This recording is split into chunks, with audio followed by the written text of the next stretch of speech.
बिस्मिल्लाहिर्रहमानिर्रहीम। सब खां पहिरियां किरोड़े सलाम उन हस्ती ते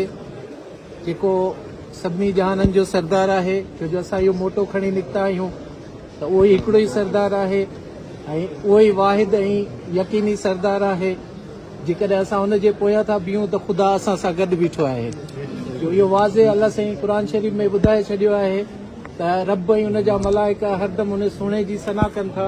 ऐं जॾहिं असां उन सोणे जे पोयां थी बीह रहियासीं त ख़ुदा असां सां गॾु बीठो आहे। अॼु असां नसरुल्लाह गडाणी जे हवाले सां हिते सभु दोस्त गॾु थियासीं। 164 जूं स्टेटमेंट्स रिकॉर्ड थियणियूं ऐं जेके असां 10 तारीख़ खां वठी कंटिन्यूअसली हर दफ़े कोर्ट ईंदा रहूं था, पर जेका बाअसर धुर आहे हुनखे कंहिं न कंहिं बहाने सां एडजन कराइण जी या हुन में डिले कराइण जी कोशिश करे पई ऐं हर डेट ते नओं बहानो अची पियो वञे। ऐं उन ई दौरान तव्हां ॾिठो त विटनेसिस खे ऐं कंप्लेनेंट साइड खे थ्रेट कयो वियो। न सिर्फ़ आम माण्हुनि जे ज़रिए थ्रेट कयो वियो,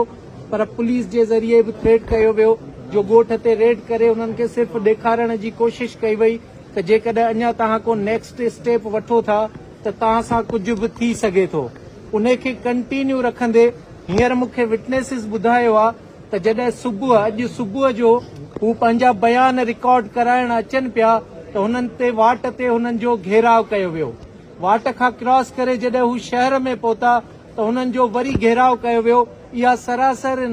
नाजाइज़ी आहे ऐं जेका पुलिस डिपार्टमेंट आहे, जेका असां कोर्ट जे ज़रिए ऐं डायरेक्टली बि सिक्योरिटी लाइ रिक्वेस्ट कंदा रहिया आहियूं त तव्हां विटनेसिस खे ऐं नसरुल्लाह जी फैमिली खे सिक्योर कयो, पर इन मां इहो साबित थिए थो त शायदि पुलिस जी बि हिन इलाइक़े में हले नथी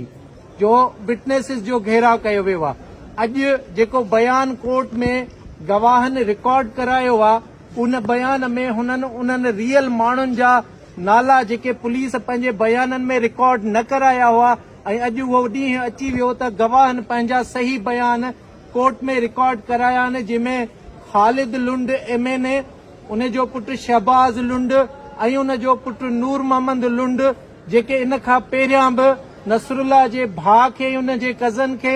घेराव करे हुन जे मौतमार जूं धमकियूं ॾेई चुका हुआ। जेको अॼु हुननि कोर्ट खे ॿुधायो आहे त असांखे हुननि चयो त नसरुल्लाह असांजे ख़िलाफ़ बकवास थो करे, अगरि उहा हुन बंदि न कई त तव्हां हुन जो लाश खणंदव। इन खां पोइ हू डिनल फैमिली नसरुल्लाह खे कोशिश कई त हू ॿाहिरि न वञे, हू इन्हनि जे कुदनि कमनि खे वाखो न करे, पर बहादुर माण्हू हुयो, अल्लाह जो माण्हू हुयो, जेको माण्हुनि जूं नाजाइज़ियूं जेके आहिनि उहे मुआशिरे ऐं वॾनि ऐवाननि ताईं पहुचाइण जी कोशिश में रहियो ऐं हिकिड़े ॾींहुं पंहिंजी जान विञाए वेठो तव्हां सभिनी लाइ। उहे सभु नाला अॼु कोर्ट में गवाहनि पंहिंजे स्टेटमेंट में रिकॉर्ड कराया आहिनि। हाणे सभ खां वॾी ज़िम्मेदारी जेका आहे उहा सभ खां पहिरीं ज़िम्मेदारी पीपल्स पार्टी जी आहे त पीपल्स पार्टी जी क़ियादत जेका हुआ उहा सहाफ़ियुनि सां यकजहती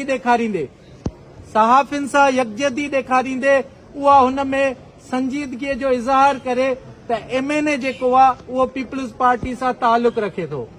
पीपल्स पार्टी खां पोइ सिंध गवर्नमेंट इन में संजीदगी ॾेखारे त आया ही जेके सहाफ़ी जेको असांजो आवाज़ थियनि था, जेको अवाम जो आवाज़ थियनि था, उहे पंहिंजी संजीदगी ॾेखारनि त आया उन्हनि सां कंसर्न जेको MNA आहे, जेको म्यूनिसिपल कमेटीअ जो चेयरमैन आहे, या वरी जेको ॿियो बाअसर हिन में मुलविस आहिनि, आया सिंध गवर्नमेंट उन्हनि खे ऑन करे थी या बेगुनाह शहीद थियल नसरुल्लाह जी फैमिली खे ऑन करे थी।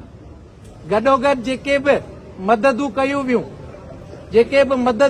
वियूं उहे अॼु साबित कंदियूं त सिंध गवर्नमेंट जा मिनिस्टर जेके हली आया, हाणे उहा साबित कंदी त उहे जेके मददूं उहे चुप कराइण लाइ हुयूं या वरी केस में साथ ॾियण लाइ हुयूं। ही वक़्तु अची वियो आहे त सभु को पंहिंजी संजीदगीअ जो इज़हार करे। गॾोगॾु IG साहब जिनजी हीअ ज़िम्मेदारी आहे, अॼु खां ख़बर पवंदी त पुलिस केतिरी सीरियस आहे, पुलिस केतिरी नसरुल्लाह जी फैमिली सां गॾु बीठी आहे, उहा अॼु खां पोइ ख़बर पवंदी। जो उहे नाला साम्हूं स्क्रीन ते अची विया आहिनि, विटनेसिस पाण कोर्ट खे ॿुधाया आहिनि। हाणे तव्हांजो कमु आहे त आया उहे जेके माण्हू आहिनि, जेके रियल कल्पर्ट्स आहिनि, जिन जे चवण ते हुनखे शहीद करायो वियो आहे, आया उन्हनि खे तव्हां आज़ाद रस्तो था ॾियो त ॿाहिरि निकिरी वञनि या हुनखे हथकड़ियुनि में खणी अची हिन कोर्ट में पेश था कयो ऐं अवाम खे ॿुधायो था त असां तव्हां सां गॾु आहियूं। त इहा ज़िमेदारियूं